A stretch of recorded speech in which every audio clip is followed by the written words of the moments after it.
थोड़े टाइम बाद में आपको फील होता होगा कि आप लेजी हो, बट आप लेजी नहीं हो।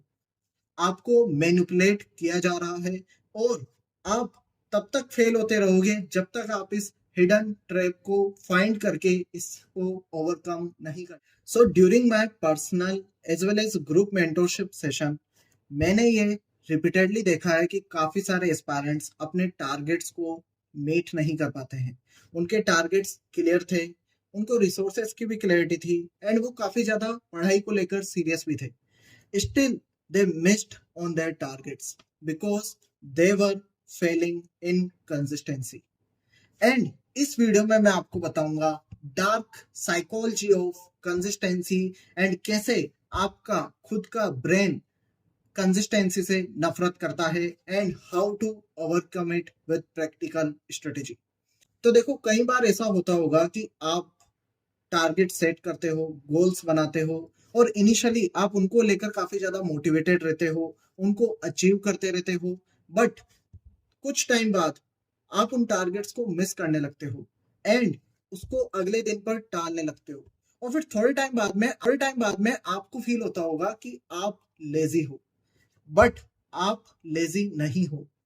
आपको मैनिपुलेट किया जा रहा है और आप तब तक फेल होते रहोगे जब तक आप इस हिडन ट्रैप को फाइंड करके इसको ओवरकम नहीं कर लेते। क्योंकि यहाँ पर जो हिडन ट्रैप रचा जा रहा है वो आपके खुद के ब्रेन के द्वारा रचा जा रहा है।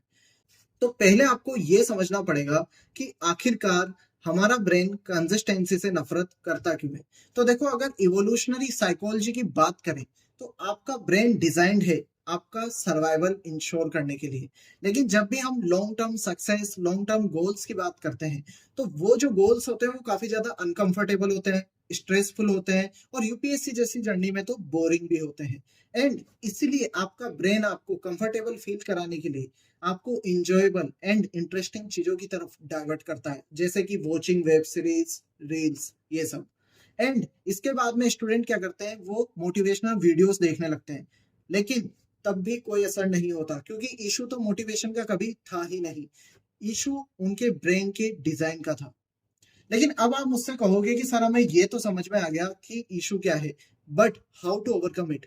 तो देखो, इसको ओवरकम करने के लिए, क्योंकि मैं भी कंसिस्टेंसी से काफी ज्यादा स्ट्रगल कर रहा था, तो आई फॉलोड 3 स्टेप फॉर्मूला जो मैं आपके साथ में शेयर करूंगा। एंड इसको अगर आपने इंप्लीमेंट कर लिया then you will never face the issue of consistency. तो देखो, स्टेप 1 है आपको fake it till you make it वाला फॉर्मूला अप्लाई करना पड़ेगा।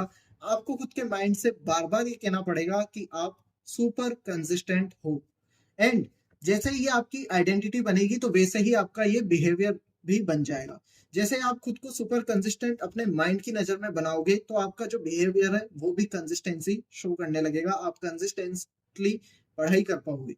सेकेंडली, आपको क्या करना है, आप जब भी कोई नया काम शुरू कर रहे हो या फिर काफी टाइम बाद में पढ़ाई स्टार्ट कर रहे हो तो अपने आप से पूछो कि आप मिनिमम कितना कर सकते हो। यानी कि अगर आप काफी गैप के बाद में पढ़ाई स्टार्ट कर रहे हो तो ये पूछो कि आप मिनिमम कितने घंटे पढ़ाई कर सकते हो। अगर आपका जवाब आता है कि आप 3 घंटे पढ़ाई कर सकते हो तो आप 3 घंटे कंसिस्टेंटली पढ़ाई करो। After 5-7 days increase your study hours by half hour और 1 आवर। और ऐसे करके धीरे धीरे करके आप अपने स्टडी आवर्स को इंक्रीज कर सकते हो। इसके बाद में third step and the most powerful step is आपको खुद को रिवॉर्ड भी करना है और पनिश भी करना है। देखो, जब भी आप अपने टारगेट्स को कंसिस्टेंटली मीट कर रहे हो तो आपको खुद को रिवॉर्ड करना है एंड अगर आप उनमें फेल हो रहे हो तो खुद को पनिश करना है। फॉर एग्जाम्पल, जैसे मैं क्या क्या करता था, तो अगर मैं 8 से 10 घंटे रेगुलरली पढ़ाई कर रहा हूँ तो उस दिन में खुद को 1 घंटे का इंजॉय टाइम देता था, 1 आवर का। एंड अगर मैं खुद के टारगेट मिस कर रहा होता था तो मैं खुद को पनिश करता था बाय डिलेइंग माय लंच और dinner till the time I achieve my targets. So this was the analysis कि कैसे हम इस कंसिस्टेंसी में फेल करते हैं and how to overcome it. And अगर ये सिंपल 3 स्टेप फॉर्मूला आपने अपना लिया तो आप कभी भी कंसिस्टेंसी से स्ट्रगल नहीं करोगे। एंड अगर आपका कोई ऐसा दोस्त है जो कंसिस्टेंटली पढ़ाई करने में इश्यूज फेस कर रहा है तो उसके साथ भी ये वीडियो जरूर से शेयर करना and subscribe to this channel for more such interesting and insightful content. All the best for your preparation.